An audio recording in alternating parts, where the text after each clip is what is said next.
Hola, ¿cómo estás? Fíjate que hoy te vengo a hablar acerca de un problema que a veces puede surgir en el embarazo y que está relacionado directamente con una estructura muy importante que es la placenta. Una de las cosas que vamos a estar valorando cada vez que vienes a tu control prenatal y hacemos ultrasonido, además del crecimiento, el bienestar, si el bebé tiene alguna alteración, malformaciones, etcétera, son otros aspectos como por ejemplo la cantidad de líquido amniótico, y también valoramos ciertas condiciones que la placenta debe de tener para pensar que está todo bien. Principalmente en esta ocasión vamos a hablar acerca de la posición de la placenta. Entonces hoy me gustaría hablarte acerca de la famosa placenta previa.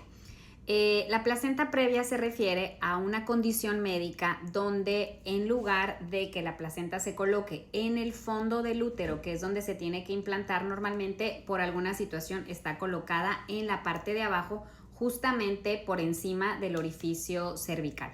Esta es una complicación que puede suceder más o menos entre 3 y 5 de cada 1000 embarazos, entonces no es como que tan común, pero tampoco es tan rara.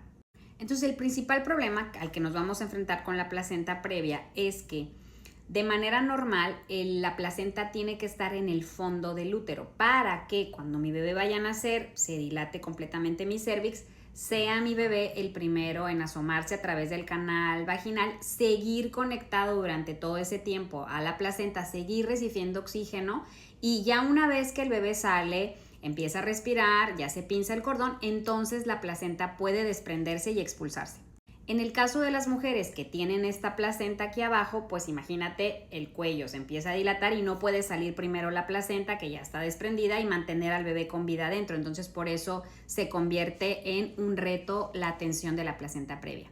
Entonces, ¿cuáles van a ser los síntomas de alguien que tiene placenta previa? Generalmente estas pacientes van a cursar con embarazos donde constantemente se está presentando un sangrado que es rojo brillante, porque es un sangrado que está viniendo directamente de las arterias que están nutriendo la placenta. Este diagnóstico casi siempre se realiza después de la semana 20. Es muy importante que sepamos que la placenta no se puede categorizar como previa en las primeras etapas del embarazo, porque al principio el útero es muy pequeño y aparentemente la placenta siempre va a parecer estar cercana al orificio cervical. Entonces, generalmente el diagnóstico ultrasonográfico, que es la manera en la que podemos determinar la posición de la placenta, se realiza más o menos a partir del segundo trimestre de embarazo. Y también es muy importante el seguimiento, porque a veces en los primeros ultrasonidos podemos ver una placenta que se vea un poco baja, pero conforme crezca el útero, que aumenta en las semanas de embarazo, esta placenta tiende a colocarse, a verse en una posición más superior. No es porque la placenta en sí se mueva, sino porque el mismo estiramiento del útero se lleva la posición de la placenta a un lugar más apical. Hay diferentes variables en esta cuestión de la inserción de la placenta. Entonces existe la placenta previa total, que es la que cubre por completo el orificio cervical. Puede haber una placenta previa parcial que cubre un pedacito del orificio cervical. Puede haber una placenta marginal, que significa que se encuentra en los márgenes alrededor del orificio cervical, o una placenta de baja inserción, que quiere decir que alguna de las orillitas de la placenta está dentro del radio de los 4 centímetros alrededor del orificio cervical. Los principales factores de riesgo para que una mujer tenga una placenta previa son haber tenido una placenta previa en un embarazo anterior, los embarazos múltiples, porque tienen placentas muy grandes que abarcan prácticamente a veces toda la pared, pacientes fumadoras que tienen el antecedente de tabaquismo, y también las pacientes que tienen cesáreas previas. Por eso es que quizás en los siguientes años, si seguimos aumentando el número de cesáreas, también vamos a tener más problema con placentas de baja inserción. No se puede hacer nada médico para mover de su lugar a la placenta. Entonces, una vez que ya tenemos el diagnóstico, va a depender obviamente de la severidad de los síntomas y de qué tan previa sea esta placenta.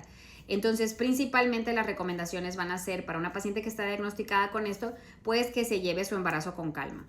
Hay que tener reposo, no hay que realizar esfuerzos pesados, no hay que tener actividad sexual, evitar aquella condición que pueda estar favoreciendo el sangrado constante. Y en la mayoría de los casos donde tenemos placentas previas marginales o previas parciales, la interrupción del embarazo se lleva a cabo por medio de una cesárea. En placentas que son de baja inserción se tiene que valorar dependiendo qué tan cerca está el margen de la placenta del orificio cervical cuando ya esté completamente dilatado. Entonces es muy probable que durante tus visitas de control del embarazo vayamos valorando también, además de todo lo que te dije antes, la posición que tiene la placenta. Y en base a eso veremos si es necesario tener un monitoreo más estricto y tomar las medidas correspondientes para la interrupción.